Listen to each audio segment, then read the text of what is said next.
नमस्कार मंडळी, पुन्हा एकदा आपल्या सर्वांचं हार्दिक स्वागत आहे गजानन चव्हाण व्लॉग यूट्यूब चॅनलवरील एका नवीन व्हिडिओमध्ये। मंडळी, असे म्हटले जाते की प्रत्येक देशाचा विकास हा त्या ठिकाणी असलेल्या पक्के रस्ते किंवा महामार्ग यावर अवलंबून असतो आणि याच उद्देशाने भारत देशामध्ये देखील गेली काही वर्षापासून रस्ते विकास भारतमाला परियोजनाच्या अंतर्गत ग्रीनफील्ड ॲक्सेस कंट्रोल एक्सप्रेसवे निर्मितीचे कार्य वेगाने सुरू आहे।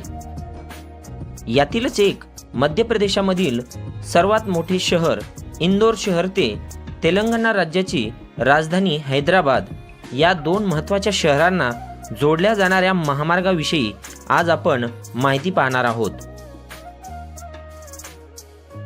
माहिती सुरू करण्याअगोदर अद्याप जर आपण आपल्या चॅनलला सबस्क्राइब केलं नसेल तर कृपया आपल्या चॅनलला सर्वप्रथम सबस्क्राइब करा आणि व्हिडिओ संपूर्ण पाहून लाईक करायला विसरू नका।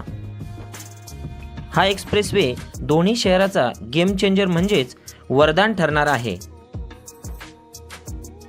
हैदराबाद हे शहर तेलंगणाची कॅपिटल सिटी, त्याचबरोबर IT हब आणि मॉडर्न सर्व्हिसेससाठी जगात नावाजलेले शहर आहे।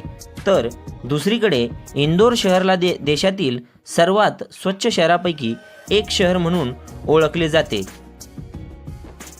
त्याचबरोबर या ठिकाणच्या IT सेक्टरमध्ये देखील मोठ्या प्रमाणामध्ये दिवसेंदिवस वृद्धी होत असल्याने या ठिकाणावरून जसे रेडीमेड कपडे, plastic pipes, aluminium parts, plastic raw materials, plastic items, batteries, औषधी आणि विविध खाद्यपदार्थ हैदराबादला पाठवले जातात आणि हैदराबादवरून ड्रायफ्रूट्स, मसाले, गूळ आणि साखर तसेच इलेक्ट्रॉनिक वस्तू देखील इंदोरला येतात। तेव्हा या दोन शहरातील दळणवळणासाठी सध्या 860 किलोमीटरसाठी जवळपास 18 तास लागतात आणि यामुळेच ट्रान्सपोर्टच्या खर्चात देखील मोठ्या प्रमाणात वाढ होते आणि म्हणूनच NHI द्वारे 13 ऑगस्ट 2020 रोजी या प्रोजेक्टविषयी प्रस्तावना मांडण्यात आली। त्यानंतर मंत्रालयाकडून अप्रूव्हल मिळाल्याबरोबरच 21 डिसेंबर 2020ला प्रत्यक्ष कामाला सुरुवात करण्यात आली।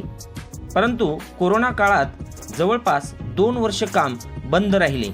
नंतर पुढे 30 एप्रिल 2022 रोजी तेलंगणा राज्यामध्ये 96 किलोमीटर अंतर 2 पॅकेजमध्ये कामाला नव्याने सुरुवात करण्यात आली। रूट अलाइनमेंट विषयी पाहायचे झाले तर हा महामार्ग मध्य प्रदेशमध्ये इंदोरपासून सुरुवात होऊन महाराष्ट्रामध्ये अकोला, वाशिम, हिंगोली, नांदेड व तेलंगणामध्ये हैदराबाद येथे समाप्त होतो।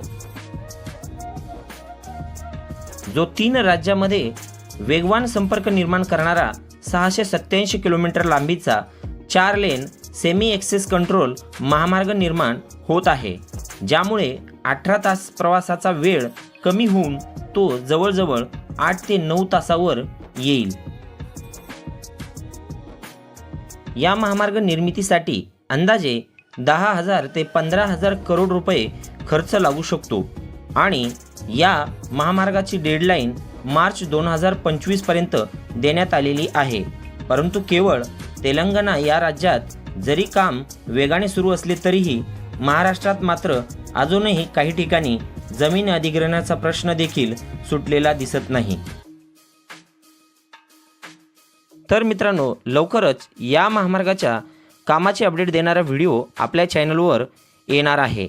तेव्हा अद्याप जर आपण आपल्या चॅनलला सबस्क्राइब केलं नसेल तर सबस्क्राइब करा। हा व्हिडिओ तुम्हाला कसा वाटला? आवडला नक्कीच असेल तर लाईक जरूर करा। पुन्हा भेटूया अशाच एका माहितीपूर्ण व्हिडिओमध्ये। तोपर्यंत जय हिंद, जय महाराष्ट्र, जय शिवराय।